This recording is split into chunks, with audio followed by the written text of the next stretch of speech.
national NBA insider and reporter for Clutch Points. Brett, really appreciate you spending some time with us. Let's start with Damian Lillard, obviously going back home, reuniting with the Portland Trail Blazers. Were you surprised by this move with Dame at this point in his career, going to a team that's obviously still trying to rebuild, even though it's a team that obviously he's very familiar with? Did you think he would try and find himself in another situation where he was with a contender, or do you like this move going back to Portland and trying pairing him with some of the young guys that they have? Hey, guys. Well, he did have multiple options on the table. The Boston Celtics were one of them, and they were recruiting him very hard. Jason Tatum wanted him to come to Boston. They would rehab their Achilles injuries together and look to kind of revamp the Celtics roster heading into the 26-27 season to try to make another title run. You had a team in the Minnesota Timberwolves that looked to make a run at him. The Golden State Warriors were in contact with Lillard in his camp.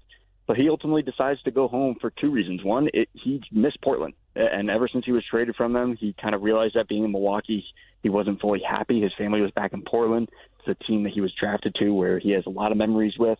And there's just something about playing for that one team in your career and being able to do something with it. And he brought them to the playoffs, brought them to the Western Conference Finals on the cusp of getting to the NBA Finals. And now he sees an opportunity to kind of mentor a young team on the rise in the West. And they may be rebuilding in some people's minds, but Joe Cronin and that front office has put together a really stout group out there, and a really athletic, really lengthy group.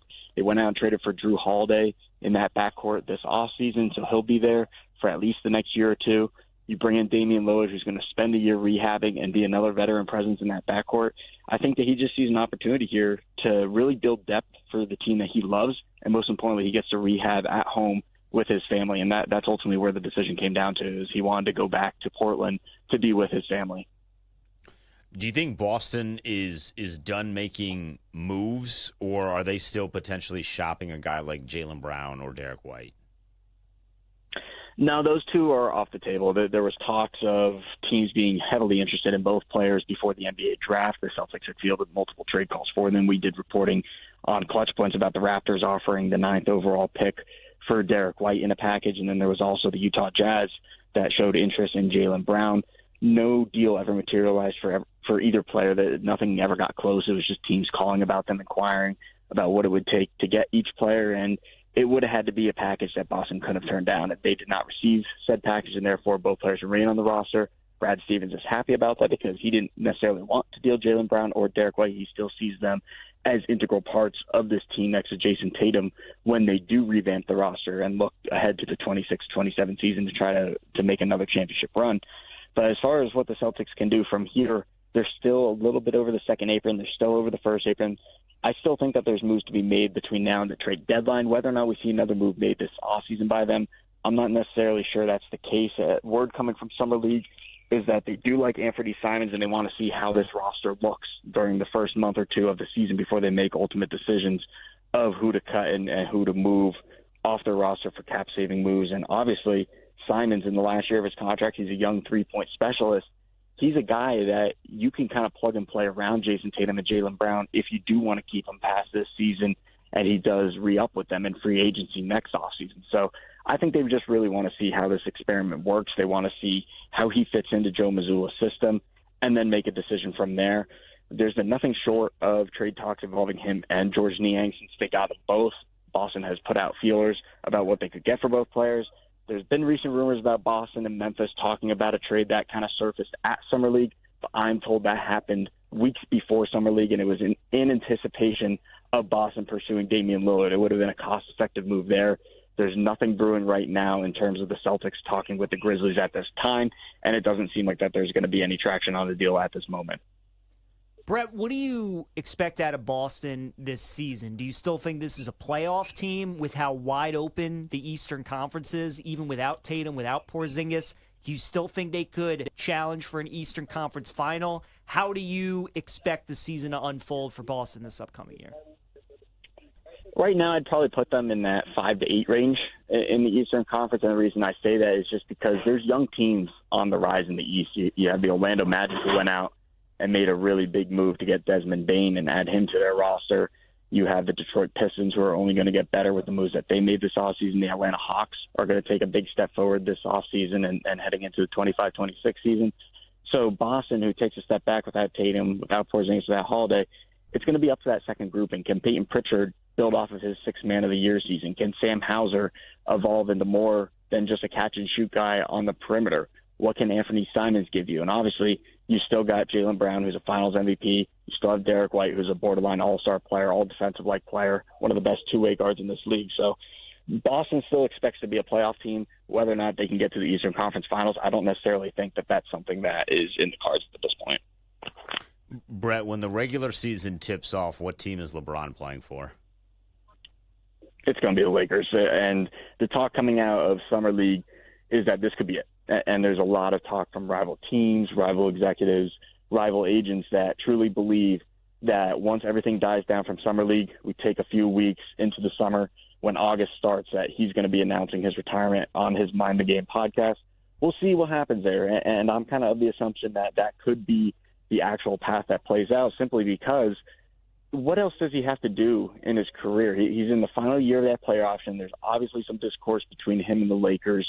There hasn't been any talks of extension, and everything's been kind of quiet on the LeBron front, which is different than previous offseason where he's always vouching for free agents. He's always talking with the front office.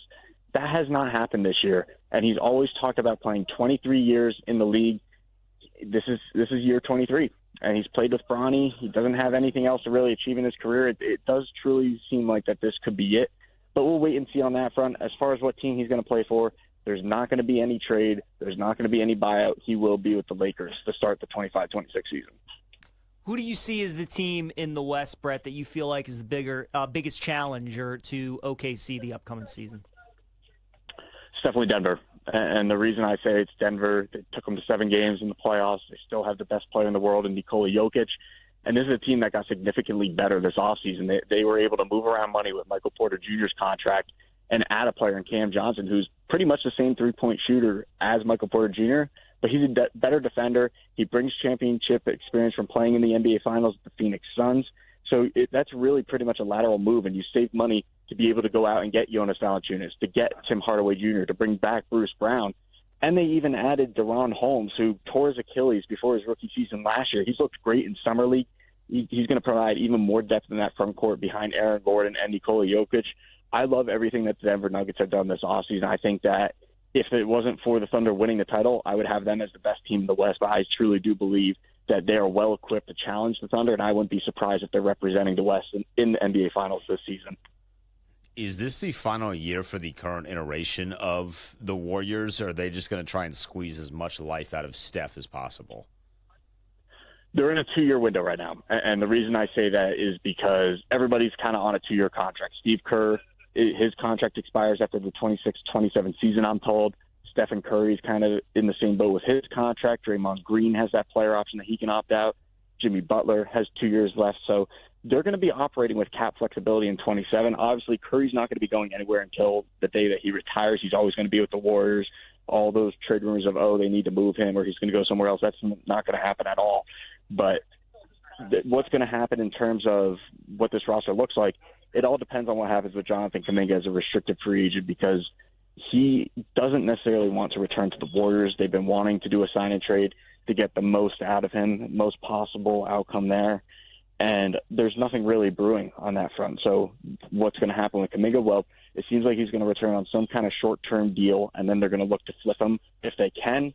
But there's been nothing really brewing on that front. So it's going to be a really interesting situation to see what plays out with Kuminga. There are deals lined up for Al Horford, DeAnthony Melton. I'm told that there is mutual interest between Seth Curry and the Warriors as well. So we could see the Curry brothers finally play together for the first time in their career. But they definitely have a roster that can still compete. And we saw that last year in the playoffs. Steph was playing at an MVP level. They looked like one of the best teams in the league when Jimmy Butler was healthy. So with a full season of those three guys together, and let's say they can add Al Horford, they can add DeAnthony Melton, and they maybe flip Jonathan Kuminga for a few role players, all of a sudden this is a team that we have to be talking about in the championship conversation as well. We're talking NBA with Brett Siegel here on Inside the Betting Lines, presented by BetMGM. Brett, any rookies that have stood out so far during Summer League that maybe front offices around the league think can make an impact on some of these teams, whether it's like Rookie of the Year or some of these teams that are ready to win now and they can be like a key piece coming off the bench? Cooper Flagg, obviously kind of in his own category. Outside of him, anybody else that's made an impression? Well, yeah, it's a second overall pick in Dylan Harper. I think that he's been fantastic in the games that he's played for the San Antonio Spurs. I think he's exactly the type of player that this team needs in terms of being that offset guard between Stephon Castle and De'Aaron Fox, whereas Fox plays fast. He's a clutch player. Stephon Castle kind of coming into his own, being a do-it-all man. Dylan Harper's a true point guard, a true floor spacer and facilitator, playmaker for all the guys on the court. He's going to make everybody better. He's going to be the glue in that second unit to really get things going. And then their other rookie on that team, Carter Bryant, he's been an absolute menace on the defensive end of the court in Summer League. I've loved everything that I've seen from this guy. He's about 6'7", 6'8", with a 7-foot-plus wingspan. He's going to be able to make an impact right away as an instant impact defender. And I just love what they did with that draft with the 2nd and the 14th pick. Obviously, 2 lottery picks, 2 guys that should be good players. But I just couldn't get my eyes off of the Spurs and what they did in Summer League. I think that this is a team to be reckoned with in the West, and when we talk about young upcoming teams, you have to talk about the Spurs in that conversation. What are fair expectations for Cooper Flagg in year one? Well, he's going to enter the year kind of being that number 2 guy, right? Because Kyrie Irving is rehabbing his ACL injury. He's not going to be back before the end of December, from what I'm told. He's aiming to get back before All-Star break. We'll see what happens there. He could potentially do so because he is a little bit ahead of schedule. But we'll wait and see there because he's still got some checkpoints to cross. And obviously you don't want to rush back for an ACL injury. Anthony Davis, he's going to be the number 1 option. And then Cooper Flagg, number 2. What I'm really looking forward to seeing is them using Cooper Flagg as their point guard. And this is something that Jason Kidd and management talked about. They want to see him be more of a ball handler, more of a facilitator. We saw a little bit of that in Summer League, and he looked good in that role during his 2nd game that he played. He was a little uncomfortable at first, but I think that was just kind of nerves and knocking the rust off because he hadn't played since March Madness with Duke. So I think that there's a lot to like about Cooper Flagg. Obviously, if you're a Mavericks fan, there's a lot of hype surrounding him. Everybody wants to see him. And I think that it may take him a week or 2 to really get situated, but after that, he's obviously the front runner for Rookie of the Year. He's obviously the best rookie entering the NBA. He's going to find a lot of success playing off of some of those bigger guys like Anthony Davis, like Derek Lively, and Daniel Gafford. Brett, we got a minute left. Is there a team coming into the season that you're just really excited to watch? We're obviously doing a bunch of football previews now, and we're trying to, figure out which teams we like, which teams we don't like heading into the season. Is there a team in the NBA you can't wait for the season to start and kind of see what their season looks like in about 60 seconds? Yeah, I think we kind of mentioned it earlier. It's the Atlanta Hawks. I love what Anzi Salah did in his first year as the GM of the Hawks. He traded for Kristaps Porzingis. He brought in some key veterans, Nickeil Alexander-Walker, in that sign-and trade with the Minnesota Timberwolves. He brought in Luke Kennard, a veteran sharpshooter who's a very underrated defender. I think that he's a lot better than people give him credit for on the end of the court. They have length, they have speed, they have youth. They got the reigning Defensive Player of the Year with Dyson Daniels, the runner-up for Defensive Player of the Year, Dyson Daniels. So I think that this is a really good young team with a solid group of veterans that know what it takes to win. Luke Kennard was a winner in college. He's been on successful teams in the NBA. Kristaps Porzingis has a championship, and obviously Trae Young, one of the most underrated all-stars in this league, the best facilitating point guard in the league. So I would keep my eye on the Hawks. I wouldn't be shocked to see them capture a top 4 seed in the East this season. Brad, this was awesome, man. Appreciate the time. Great insight. And thanks for joining us. We'll talk to you again soon. No problem, guys. Appreciate it. Thanks.